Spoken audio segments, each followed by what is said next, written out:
Well,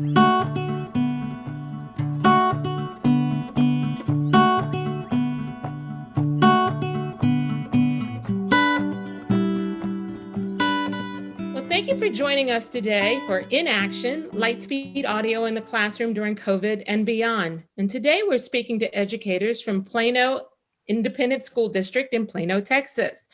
First, we have Brian Bose, who's currently the Assistant Director of Instructional Technology. We have Maggie Beck, who is the ESL reading teacher at Shepton High School. And we have Kara Scifres, who is the third grade teacher an elementary school there in Plano as well. So Lightspeed is excited to partner with Plano ISD. And so we welcome you all to today and thank you for participating. Let's get started with you, Brian. How long has Plano partnered with Lightspeed in the classroom for audio? We began our partnership, I believe, in 2017, so about 3 years now. Okay, and where or how are the units distributed throughout the school? We have them distributed approximately, I think, somewhere north of 75, 76 of our campuses or learning centers, all the way from early childhood to all of our elementary schools, all of our middle schools, high schools, senior highs, and then some of our learning centers, like our family learning center, our adult transition centers, and some sites like that. And so I think it's about 76 total. 76? And are you using any particular types of speakers or mics? Are they different throughout the district? Yeah, predominantly in our typical classrooms, it's the Lightspeed TopCat audio system. We mixed in there, we also do have the Red Cat audio system where needed in some classrooms and layouts. That seems to work a little better. Excellent. Okay, well, thank you very much. Let me ask you, Kara, a lot of times it's difficult for folks to get into a habit of doing something and starting something new. And sometimes getting teachers interested in products and services in their own classroom can be difficult. Can you share a little bit about how you started to use the audio in your classroom, and how did you make use of Lightspeed as a habit? Absolutely. For me, I actually came from the state of Oklahoma, and I had observed a school that used a system similar to this. And at the time, I didn't have that system available to me, but I wondered, why is this something that people are using in classrooms? So as a teacher, I did all the research and I read the many great benefits that a mic system has in a classroom.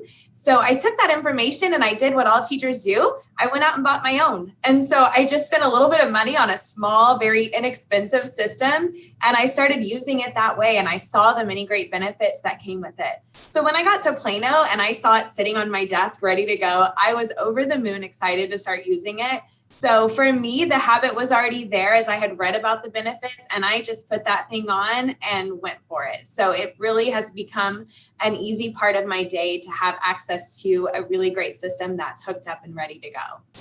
Well, that's great, Kara. Thank you so much. And how about you, Maggie? Tell us a little bit about your experience with Lightspeed instructional audio in your classroom.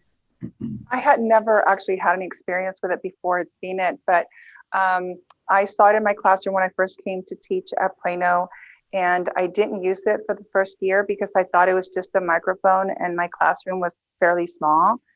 But I started to pick it up, and I actually received an email from our librarian who explained a little bit more of the technology behind it.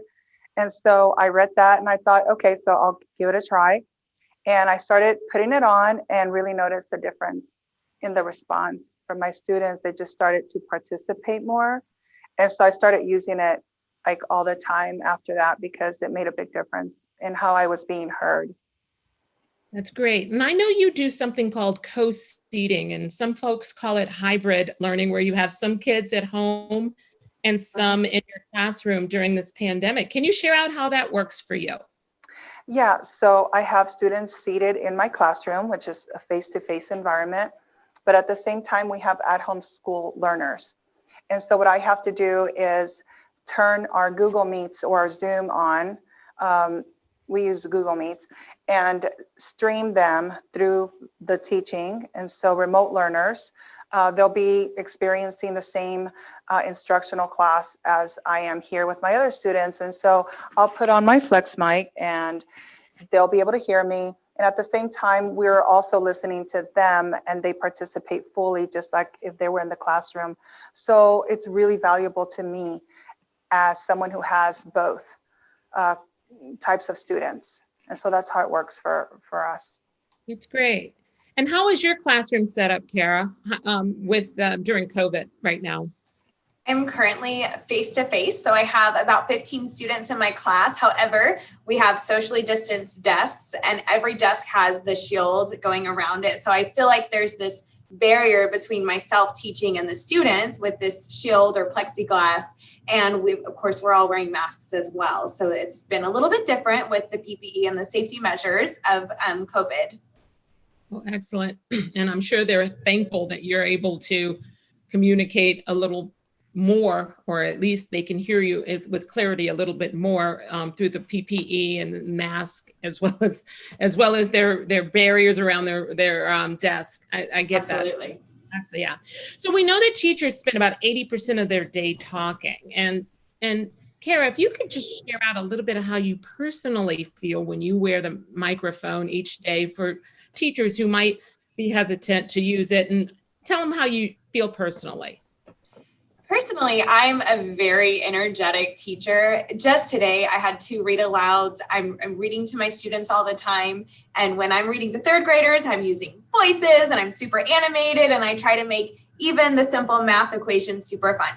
So with all that being said, it takes a lot of energy. And I've even said before that teaching is sometimes 90% acting. So if I'm going to use all that energy and make my classroom this really fun learning environment, it's going to take a lot of energy from myself to make sure my students feel that excitement for what we're learning about. So having the mic just helps with my energy level, and as well as the kids just being able to hear me, even if my back is turned or I'm at the other side of the room. I can move anywhere I need to throughout the room, kind of getting other kids back on task, and my kids can hear me equally. So those are really important things with the mic. Thank you. And Maggie, I know in high school that you had done a promotion with your colleagues around Lightspeed and using it in the classroom. Can you share out maybe with other high school teachers how and why it's effective for you to use it as a teacher and instructor, in the high school? Yes. So I would just remind them that providing equal instruction throughout the classroom would be just really beneficial for them, because they can hear you, and that's going to really make them understand you. And I know that part of it, like I'm an ELL teacher, and so for me, the challenge is to be not just heard, but understood. So the first obstacle is for them to hear you. And after that, then hopefully they can really understand what you're saying to them. Also, just the fact that student behavior really improves when they use it. You get a calmer environment because you're also calmer. You're not using your teacher voice, you're using a natural tone of voice. And so that builds confidence in the students, and you just get a lot more back from that. Excellent.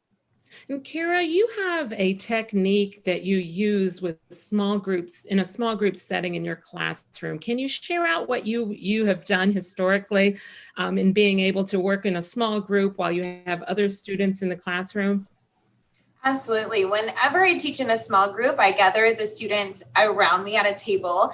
And so what I do when I gather my students is I can turn off my mic so that the group in front of me knows I am just talking to them and I'm just teaching them. However, during that time, I'm also monitoring the rest of my students. And I'm looking to see that they are on task and doing the things they need to be doing.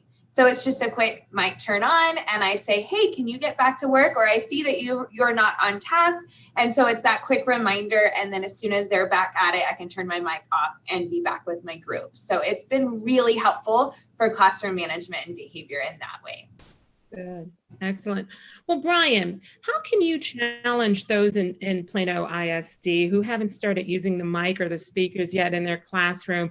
What would you like them to know so that they can get started with ease? Well, in my own personal experience, when we first started rolling the Lightspeed systems into our classrooms back in 2017, I really didn't know a whole lot about them. And the very first time I was teaching a training class in a pretty large computer lab with adults, and I may have had 20 folks in there. And I kind of put the microphone around my neck, and I was a little hesitant, like, what are they going to say about me? So a little bit of a hurdle for myself, but once I put it on, I noticed I could, everybody could hear me. I could face the computer, I could face the board away from them, and everybody could hear me the same. And I wasn't speaking as loud as I typically would. So the morning session ended, and the PM session, we started back up after lunch, but for some reason I didn't put the microphone back on, and there was a teacher in the back of the room that raised her hand and said, "Could you please put that back on?" And yeah, absolutely. So put it back on, and so it made a difference just for them. So I would really challenge, if you're hesitant about using it, wear it a week or two. I'd be hard pressed to probably get that out of your hands afterwards, because it does make a big difference wearing it. So that would be, if I were to challenge, I would say wear it for a week and and then take it off and ask your students whether they would prefer you to wear it or not. And I'm sure they would tell you to please put it back on. So.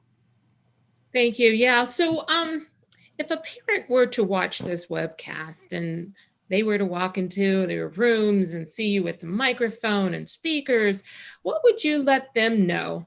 And the reason that you all are using this type of equipment and technology in your classroom, what would you like them to know and how it's benefiting each one of their children?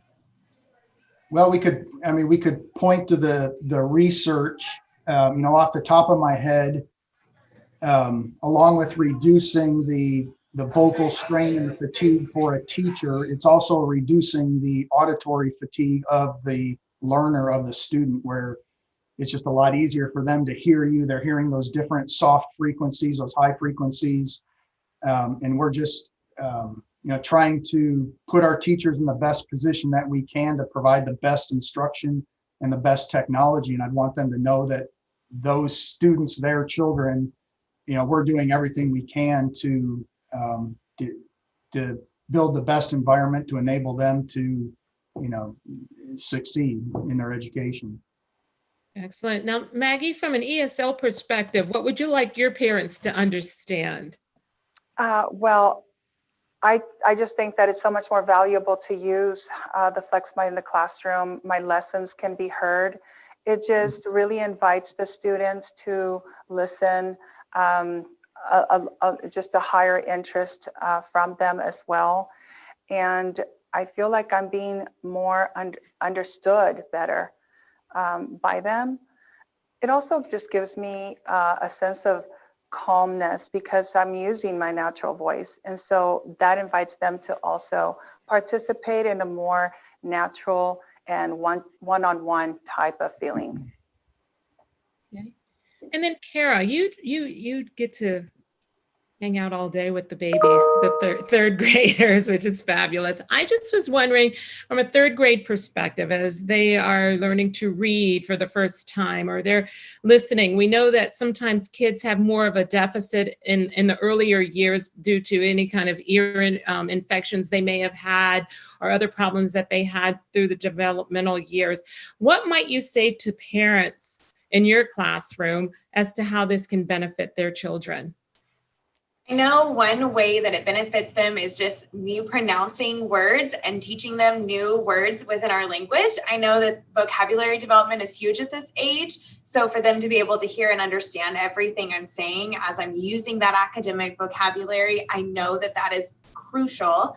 The other thing I would tell and share with parents is that proximity is so important. So as I'm building relationships with this group that I have all day long, I'm walking through my classroom. And if I see someone struggling in the back of the room, I'm able to go address that struggle and the rest of my class can still hear me. So I'm able to approach and be close to students as needed throughout the day. And I don't have to always be stuck at the front of the room so that everyone can hear my voice.